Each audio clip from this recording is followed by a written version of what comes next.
राधा स्वामी जी, क्या आपने कभी सोचा है कि संत बार बार कहते हैं कि अपनी सूरत को शब्द से जोड़ो, लेकिन इसका वास्तविक अर्थ क्या है? क्या आत्मा सचमुच परमात्मा से अलग है, या फिर यह केवल हमारी समझ के लिए कहा जाता है? बाबा जी बहुत सरल शब्दों में समझाते हैं कि परमात्मा कोई दूर बैठी हुई शक्ति नहीं है। वही शक्ति पूरे संसार में, हर जीव में और हमारे भीतर भी विद्यमान है। जैसे समुंदर और उसकी लहर अलग दिखाई देते हैं, लेकिन वास्तव में दोनों एक ही जल हैं, वैसे ही आत्मा और परमात्मा का संबंध भी है। हम अपने शरीर, मन और संसार से इतने उलझ जाते हैं कि अपनी वास्तविक पहचान भूल जाते हैं। इसी कारण संत हमें सिमरन और भजन का मार्ग बताते हैं। सिमरन केवल शब्दों का दोहराव नहीं है।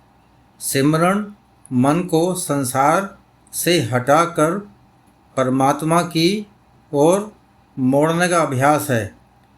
जब मन धीरे धीरे शांत होने लगता है, तब सूरत भीतर की ओर मुड़ती है। बाबा जी कहते हैं, सूरत को उसी रब्बी शक्ति से जोड़ना है जिसने पूरी सृष्टि बनाई है। वाणी में भी कहा गया है, आत्म में राम, राम में आत्म, अर्थात आत्मा और परमात्मा वास्तव में अलग नहीं है। फर्क केवल हमारी अनुभूति का है। जब तक मन बाहर भागता रहेगा, तब तक यह अनुभव नहीं होता। लेकिन जब सिमरन नियमित होगा, तब मन धीरे धीरे शांत होगा।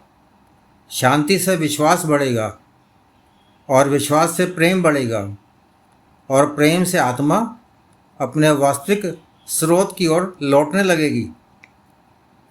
यही संतों का मार्ग है। इसीलिए सिमरन का उद्देश्य केवल दुख दूर करना नहीं, बल्कि अपने भीतर छिपी हुई दिव्य शक्ति को पहचानना है। हर दिन थोड़ा थोड़ा समय सिमरन के लिए निकालिए। धैर्य रखिए, विश्वास बनाए रखिए। संतों का मार्ग अभ्यास का मार्ग है।